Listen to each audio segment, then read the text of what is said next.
نہ تو تورات میں ہے، نہ انجیل میں ہے، نہ زبور میں، نہ کسی اور آسمانی کتاب میں ہے۔ تفسیر کبیر میں یہ بات موجود ہے، یہ سمجھیے گا، آپ کا ایمان تازہ ہو جائے گا۔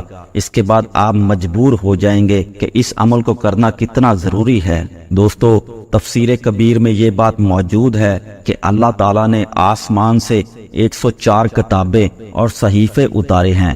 104 کتابیں اور صحیفے، اور ان ساری آسمانی کتابوں اور صحیفوں کا سارا علم اللہ تعالیٰ نے قرآن مجید میں رکھ دیا ہے۔ یعنی ان 400 صحیفوں کے جتنے بھی علم ہیں اللہ تعالیٰ نے ان 4 کتابوں میں رکھے، پھر ان سب کا علم اللہ تعالیٰ نے قرآن پاک میں رکھ دیا۔ دوستو، جتنا علم ان 3 کتابوں میں اور باقی 104 صحیفوں میں ہے، اللہ تعالیٰ نے وہ سارے کا سارا علم قرآن پاک میں رکھ دیا ہے۔ پھر قرآن پاک کی جتنی بھی فضیلتیں ہیں، جتنی بھی چیزیں ہیں، وہ ساری کی ساری اللہ تعالیٰ نے وہ اس سورت کے اندر، جس کو سورہ فاتحہ کہا جاتا ہے، اللہ تعالیٰ نے رکھ دیے ہیں۔ دوستو، قرآن مجید دیکھنے میں تو الف لام میم سے لے کر سورہ والناس تک ہے، اس کے اندر اتنا علم ہے آپ اندازہ نہیں لگا سکتے۔ اللہ تعالیٰ نے وہ سب کچھ جمع کر کے سورہ فاتحہ کے اندر رکھ دیا ہے۔ پھر جس نے سورہ فاتحہ سیکھ لی،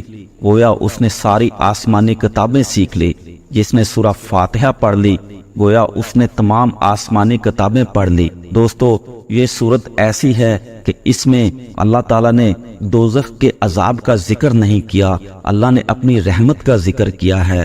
تو اندازہ لگائیے یہ کتنی قیمتی سورت ہے۔ دوستو، اس سورت کی 7 آیات ہیں، آپ نے یہ 7 آیات پڑھنی ہیں۔ میں آپ کو بتا دیتا ہوں کہ آپ نے کس طرح پڑھنی ہے۔ جو شخص بھی پڑھ کر جو دعا مانگتا ہے، وہ اگر لا علاج مریض کے لیے دعا مانگے، جس کو ڈاکٹروں نے جواب دے دیا ہو، تو اللہ تعالیٰ فوراً اس کو شفا عطا فرما دیتا ہے۔ لیکن اس کے لیے آپ نے کرنا کیا ہے کہ آپ اس عمل کو فجر کی نماز کے بعد بھی کر سکتے ہیں، یا جس وقت بھی آپ کو ٹائم ہو آپ یہ کر سکتے ہیں۔ سب سے بہتر طریقہ یہ ہے کہ آپ فجر کی نماز پڑھ لیں، اس کے بعد نہار منہ یہ عمل کر لیں، یہ وظیفہ کر لیں۔ سب سے پہلے آپ نے تازہ وضو کر لینا ہے، اور کچھ کھانا پینا نہیں ہے، صرف اس سورت کو پڑھنا ہے، یہی اس کی شرط ہے۔ سورت پڑھتے وقت آپ کو ہر صورت میں باوضو ہونا چاہیے، اور اس عمل کے دوران آپ نے کسی سے بات نہیں کرنی، کسی کی باتوں کا جواب نہیں دینا، اس بات کا آپ نے خاص خیال رکھنا ہے۔ اور پھر آپ نے قبلہ کی طرف منہ کر کے اس سورت کو پڑھنا ہے۔ دوستو، سورہ فاتحہ ایسی سورت ہے کہ اس کا پڑھنا نماز میں واجب ہے، چاہے آپ فرض نماز پڑھیں، نفل پڑھیں، وتر کی نماز ہو، کوئی بھی نماز ہو، اس کے اندر اس سورت کو پڑھنا ضروری ہے۔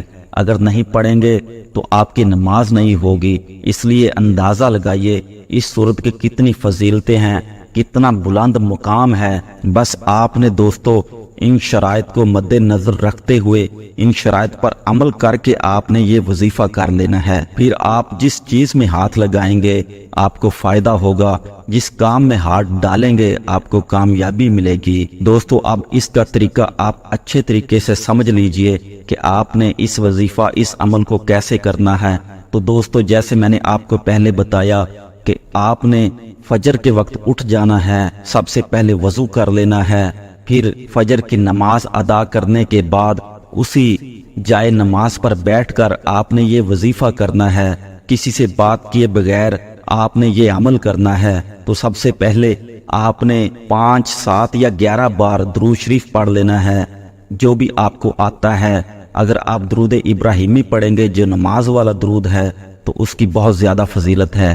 تو دوستو، آپ نے سب سے پہلے 11 مرتبہ یا 7 مرتبہ یا 5 مرتبہ آپ نے درود ابراہیمی پڑھ لینا ہے۔ اس کے بعد آپ نے 100 بار سورہ فاتحہ یعنی الحمد شریف پڑھ لینی ہے۔ اس کے بعد پھر دوبارہ آپ نے 7 مرتبہ یا 11 مرتبہ درود پاک پڑھ لینا ہے۔ دوستو، اس عمل کے دوران، اس وظیفے کے دوران آپ نے اپنے ذہن میں وہ حاجت یا مقصد ضرور رکھنا ہے جس کے لیے آپ یہ وظیفہ کر رہے ہیں۔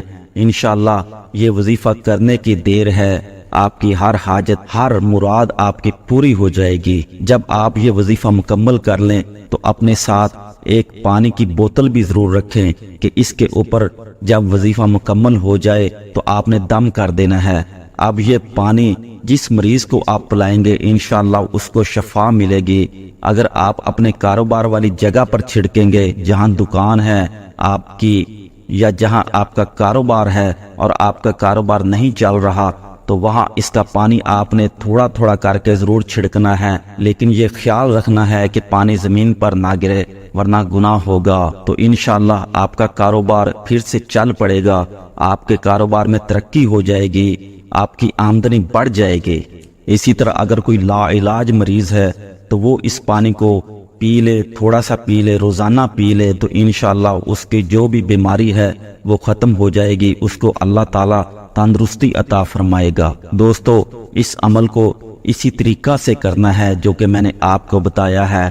انشاءاللہ جو بھی آپ دعا مانگے، جو آپ زبان سے کہیں گے، وہ آپ کی ہر بات پوری ہو جائے گی، آپ کی ہر دعا قبول ہو جائے گی، آپ کی ہر حاجت ہر مراد پوری ہو جائے گی۔ بس آپ نے پورے یقین اور کامل بھروسے سے اس عمل کو کر لینا ہے۔ انشاءاللہ آپ کی ہر تمنا ہر حاجت پوری ہو جائے گی۔ اللہ تعالی ہم سب کو اس نیک عمل کو کرنے کی توفیق عطا فرمائے، آمین یا رب العالمین۔